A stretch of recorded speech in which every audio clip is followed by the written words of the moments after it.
તાંબા પિત્તળના નાગ બનાવે, દૂધને સાકર ધરાવે, હાચો નાગ જો ઘરમાં નીકળે, ધોકો લઈને ધમકાવે, આ દુનિયા જૂઠા દેવને નાવે.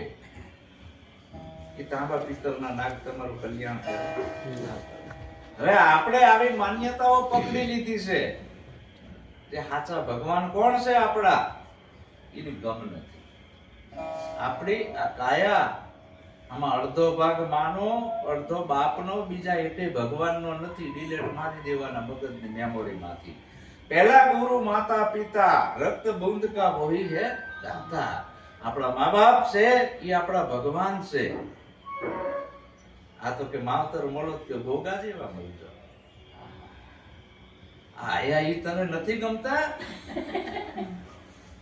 એટલે ઈ પડતું મૂકીને છોકરા કે માવતર મળો કે ગોગા જેવા મળજો, માવતર મળો કે મેલડી જેવા મળજો. આ આયા છે સરસ મજાના બે હાથ ને બે પગવાળા, ઈ આને નથી ગમતા, નથી ઓલા માગે છે. કેટલી અંધશ્રદ્ધા છે આ આપણા સમાજમાં. આ અંધશ્રદ્ધા ભુવાઓએ ગાલી છે.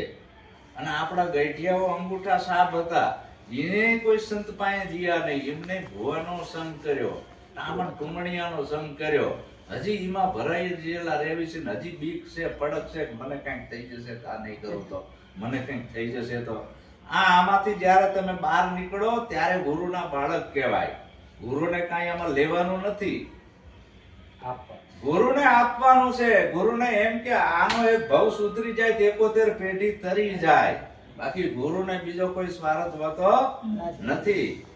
એને તો એક ભાવ હોય કે મારા સમાજનું કેમ કલ્યાણ થાય, મારા દેશનું કેમ કલ્યાણ થાય, મારા આંગણે આવેલો જે કોઈ અભ્યાગત છે એનું કેમ કલ્યાણ થાય. એ તમારું કલ્યાણ ચાહે છે.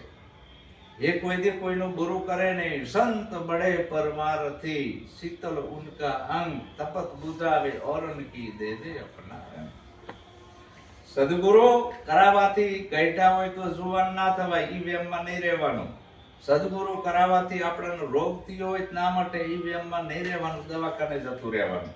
સદગુરુ કરાવવાથી આપણે ગરીબ હોય તો કરોડોપતિ ના થવી, આ વેમમાં નહીં રહેવાનું. સદગુરુ આવું કાંઈ આપતા નથી. તો સદગુરુ કરાવવાનો અર્થ શું? સદગુરુ તમારું મન અને બુદ્ધિનું પરિવર્તન કરી નાખે છે, તમારા વિચારોનું પરિવર્તન કરી નાખે છે.